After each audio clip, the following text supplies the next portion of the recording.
Amen. So mga kapatid, pupunta na tayo sa ating Morning Revival Preview. At ang schedule natin ngayon ay Week 20, Day 3. So magbabasa na ako ng mga Bible verses natin. Galatians 3:14, 1:15 to 16. So puro Galatians ngayon ang tinatalakay natin.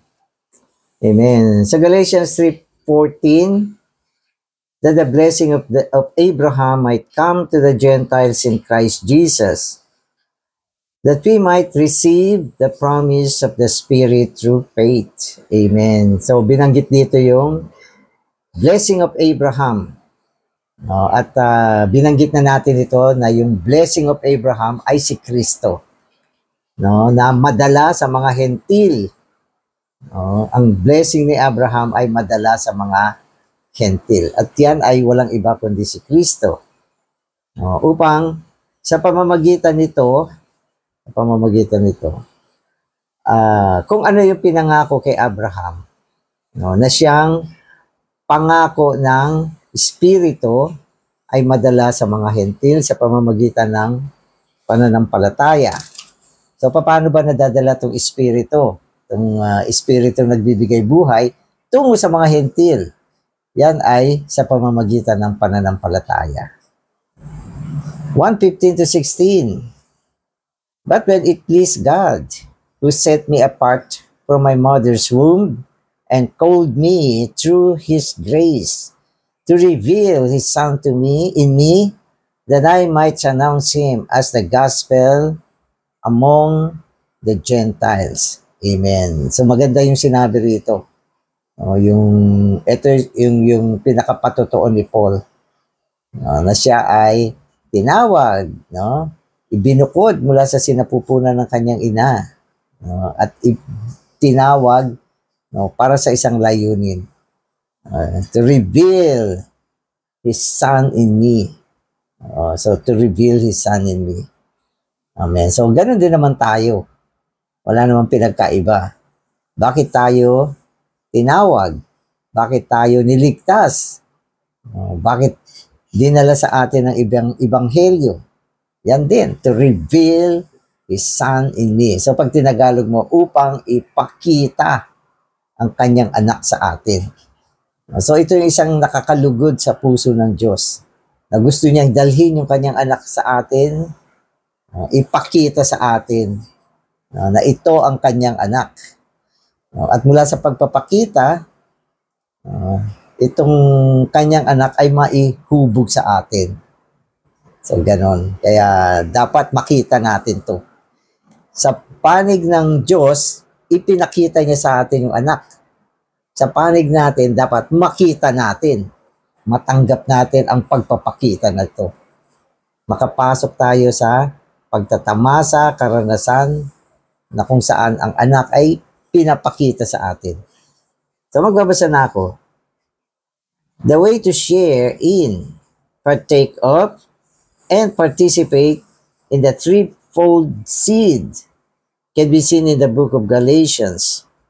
In the short book of Galatians, Paul presents the fact that the very Christ whom he ministered to people is the consummated God as the Spirit to be our blessing. Amen. So sinasabi rito, yung pinipreach ni Paul, okay, ay walang iba kung hindi ang Kristo, na tumutukoy sa napasukdol na Diyos bilang ang Espiritu ngayon para sa ating pagpapala. The blessing of God's gospel is the consummated triune God as the consummated Spirit. So, paulit-ulit sinasabi sa atin, ang pagpapala ng Ebanghelyo ng Diyos ay ang napasukdol na tres unong Diyos bilang ang napasukdol na Espiritu. Kasi yung gospel, yan ay paraan. Diba? Nagpipreach tayo ng gospel. Hindi lang yan para magdala ng mabuting balita. Kundi yan ang pamamaraan upang maihatid sa tao ang pagpapala ng Ebanghelyo. Na walang iba kung hindi ang naprosesong tres unong Diyos, no, na siyang napasukdol na espiritu. Espiritong nagbibigay buhay at ang nagpapaloob sa lahat na espiritu. Yan ang pagpapala ni Abraham na siyang dinadala ngayon sa mga hentil. Katulad tayo. Tayo ay mga hentil na pinagpala ng Diyos sa pamamagitan ng paghahatid sa atin ng kung ano ang pinangako kay Abraham. Na walang iba kundi ang Diyos mismo. Ano nangyari? Na proseso, napasukdol, at ngayon ay ang napasukdol na espiritong nagbibigay buhay ang nagpapaloob sa lahat na espiritu. Yan ang pagpapala na nadala sa atin ngayon. Amen. Those who have been genuinely regenerated and saved can testify that since the time they heard the gospel, within them there has been an unveiling. After they heard the gospel, the scenery of a person, Jesus, began to shine with them. We have not just heard something, we have seen something within. We could not have been saved. Okay, ulitin ko to. We could not have been saved unless we had had such an unveiling of Christ within us.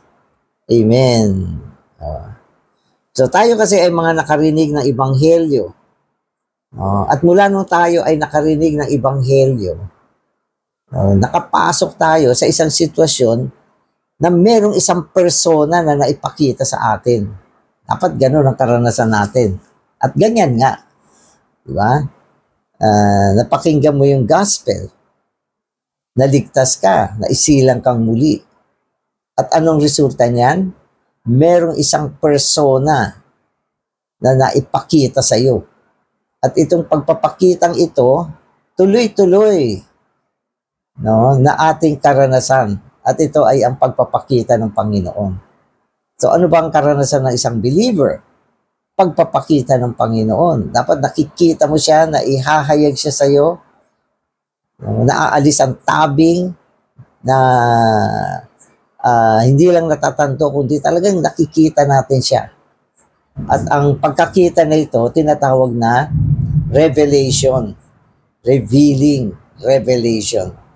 At ang buhay Kristiyano natin, hindi lang minsan nakita natin ang Panginoon, kundi sinasagawa natin ang tuloy-tuloy sa pamamagitan ng tuloy-tuloy na pagpapakita ng Panginoon.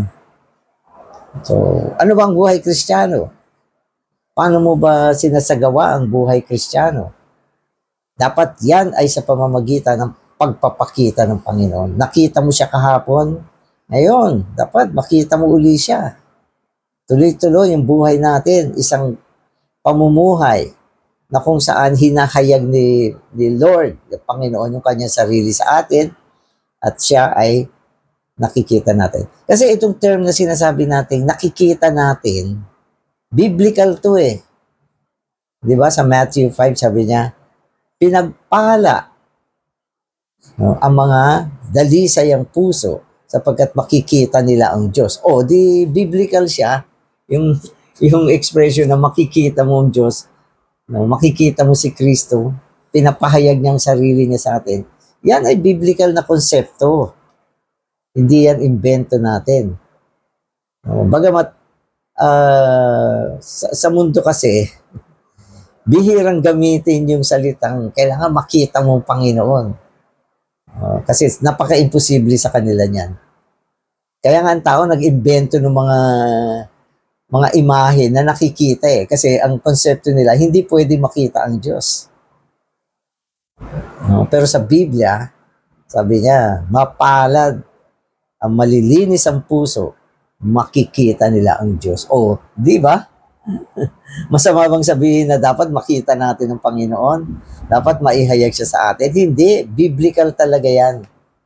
At sinabi rin niya ni Paul, no, na ang gusto ng Diyos ay ang ipakita sa Kanya ang anak. Amen. Amen. The Christ whom we have seen is a profound Christ. One whose size is the dimension of the entire universe. Wow. The dimensions of the universe are unlimited. Amen. So, hindi maliit na Kristo yung nakita natin. Malawak. At ang kanyang sukat, no, ay ang sukat ng buong sanlibutan. Gaano ba kalaki itong sanlibutan? Ang sanlibutan kasi, ito yung kalawakan na pag tinignan mo, yan yung kalawakan.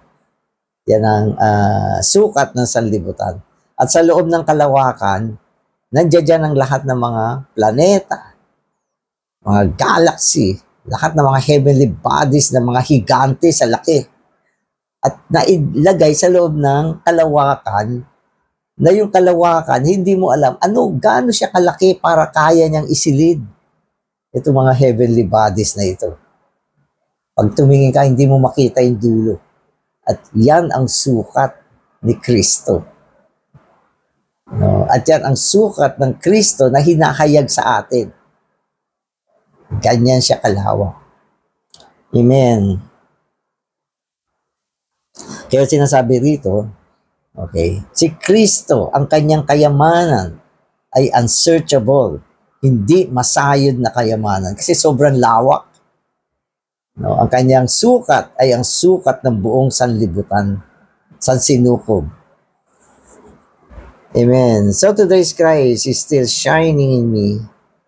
I am continually seeing more of Him. We all need such an unveiling. Amen. So this is God's doing.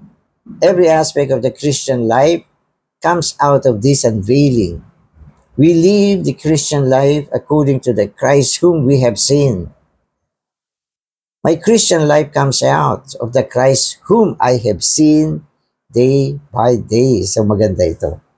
Paano mo isasagawa ang iyong buhay Kristiyano? Sabi niya, ito ay sinasagawa sa pamamagitan ng pagkakita sa Panginoon. So mula sa pagkakita sa Panginoon, mabubuhay ka, no, sa iyong buhay Kristiyano. Kung wala siyang pagpapakita, hindi tayo mabubuhay, parang hindi tayo iiral. Kaya ang ating buhay Kristiyano ay ayon, no, sa Kristo na nakita natin. At nakikita at pinakikita sa atin araw-araw. Christ must be revealed not only into us, but in us. Since the day we believe in the Lord Jesus, God's unveiling of Christ has been going on in us. This unveiling never ceases. Amen. Mula na naligtas tayo, ay patuloy na pinapakita ng Diyos ang kanyang anak sa atin. Isang pagpapakita, araw-araw, walang katapusan, at sa pamamagitan ng pagpapakita ng kanyang anak sa atin, nabubuhay tayo. Nabubuhay tayo kay Kristo na isasagawa natin ang ating buhay Kristiyano. The more revelation we receive of the Son of God, the more He will live in us. The more He lives in us, the more He will become to us the unique and central blessing of the gospel, which God promised to Abraham. This means that He will be to us the all-inclusive land, realized as the all-inclusive process, life-giving Spirit. Amen. Amen. So, ang resulta ng pagpapakita ng Panginoon, okay, ay ang maibuhay natin siya. Mas matindi ang kanyang pagpapakita, mas lalo natin siyang naibubuhay araw-araw. Amen. At ang Panginoon ang natatangi at sentrong pagpapala ng Ebanghelyo, no, na ipinangako ng Diyos kay Abraham. Na ang ibig sabihin, ang Ebanghelyo o ang pagpapalang ito ay walang iba kundi ang nagpapaloob sa lahat na Espiritu, no, na atin natatanto, no, araw-araw sa pamamagitan ng kanyang pagpapakita. So, naipapakita siya sa atin, na pagtatanto natin na ito ang natatanging pagpapala no, ng pangako ng Diyos kay Abraham. Dinala sa loob natin, no, at sa loob natin nagkakaroon ng regular na pagpapakita. Yan yung pangitain ni Kristo. Amen. If we drop our concepts, turn our heart to the Lord, pay attention to the Spirit, and spend time in the Word, Christ will be revealed in us. He will live in us, and He will be formed in us. Day by day, He will become more of an enjoyment to us. So, gusto kong i-translate ito. So, sabi niya, ilaglag natin ang ating mga konsepto. Dapat wala kang mga konsepto na pinanghahawakan. Anumang konsepto yan, maski na spiritual yan, o ano pa yan, alisin mo yan. Tapos, ibaling natin ang ating mga puso sa Panginoon. Okay? At tayo ay mag-focus sa Espiritu. No? At gugulin natin ang ating oras sa salita. Okay? At sa pamamagitan nito, si Kristo ay maipapakita sa atin. So, yun yung paraan. So, bitawan ng konsepto. Okay? Ibaling ang puso sa Espiritu. No, magbuhos ng oras sa pamamagitan ng salita, at sa pamamagitan nito, maipapakita sa atin si Kristo. So, hindi naman siya automatic din. No, huwag natin sabihin na mag-intay lang tayo, magpapakita siya. Hindi. May gagawin ka din. Ibig sabihin, yung mga konsepto mo, kailangan alisin mo na. Mga lumang konsepto, mga makarelihyosong konsepto, mga bagay na pinaniniwalaan na wala namang basihan sa kasulatan. Yan ay mga konsepto. Dapat lahat yan mawala, alisin natin. At pagkatapos, ibaling ang ating puso sa Espiritu. Di ba? Sinasabi sa atin, ang ating puso dapat nakalagak sa Espiritu. Kasi ang ating puso ay ang ating kaisipan, ang ating emosyon, ang ating mga desisyon. So yan ang ating puso. Yan ang bahagi ng ating puso na dapat nakalagak sa Espiritu. No? At sa kahuli-hulihan, dumulog tayo sa salita. No? At kapag ganyan, si Kristo ay maihahayag sa atin. Hindi pwedeng wala kang gagawin. Hindi ito isang bagay na mag-intay lang. Kundi merong pagsasagawa. At yung tatlong binanggit sa atin, kailangan gawin natin yan. Maghumawak ng anumang mga konsepto, baling ang puso sa Panginoon, sa Espiritu, at tayo ay bumaling sa salita. Amen. At kapag ginagawa natin yan, makakapasok tayo sa pagtatamasa sa Panginoon. Magiging pagtatamasa siya sa atin. Amen. As a result, this living person will make us a new creation in a practical way. Amen. So maganda to. Amen. So sabi niya ganon, kapag siya ay naihayag sa atin, sa pamamagitan ng ating pagbitaw ng mga konsepto, pagbaling ng ating puso, paglapit sa salita na ihayag siya sa atin, gagawin niya tayong mga bagong tao. Mga bagong tao. At ito ay resulta ng mga isinagawa ng Panginoon sa atin, at mapapasukan natin yung ganitong realm, kondisyon na tayo ay ginawang mga bagong tao ng Panginoon. At yan ay kung umabot tayo sa sitwasyon na nakita natin siya. Ang pagkakita natin ay isang paraan upang tayo ay mabago at maging mga bagong tao. Amen. Amen. Okay, so amen. So pag tayo ay naging tao, bagong tao, so ibig sabihin, tayo ay maging mga bagong persona na katulad ng Panginoon.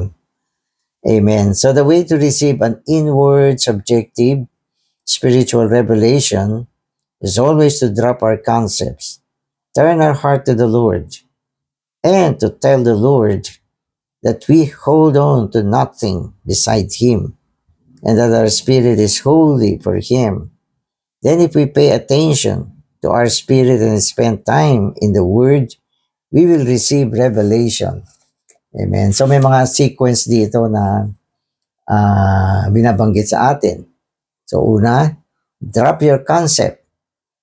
Pangalawa, turn your heart to the Lord. Amen. Pangatlo, bumaling sa salita. Okay? Pang-apat, mula diyan tayo ay maging mga bagong tao. At yan ay resulta ng ating pagkakita sa Panginoon.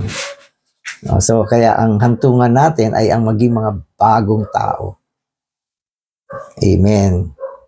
Paul's burden in writing the book of Galatians and our need today is that we be brought into a state where we are full of the revelation of the Son of God and thereby become a new creation with Christ living in us, being formed in us, and being enjoyed by us continually as the all-inclusive Spirit. Praise the Lord. Amen. O Panginoong Jesus, salamat sa iyong desire na ipakita ang iyong sarili tungo sa loob namin upang sa pamamagitan nito kami ay matransforma, maging mga bagong tao, maging realidad ng bagong nilikha. Panginoon, salamat din. Patuloy mo kami inuudyokan. Panginoon, araw-araw. Panginoon, kami maibaling namin ang aming mga puso sa iyo. Panginoon, patuloy kami dumulog sa iyo. Panginoong Jesus, at bitawan ang lahat ng mga konsepto upang maabot namin ang isang sitwasyon na kami ay makakita sa iyo, tanggap namin ang iyong pahayag, kami mapasukdol bilang mga bagong nilikha. Salamat, Panginoon. Amen.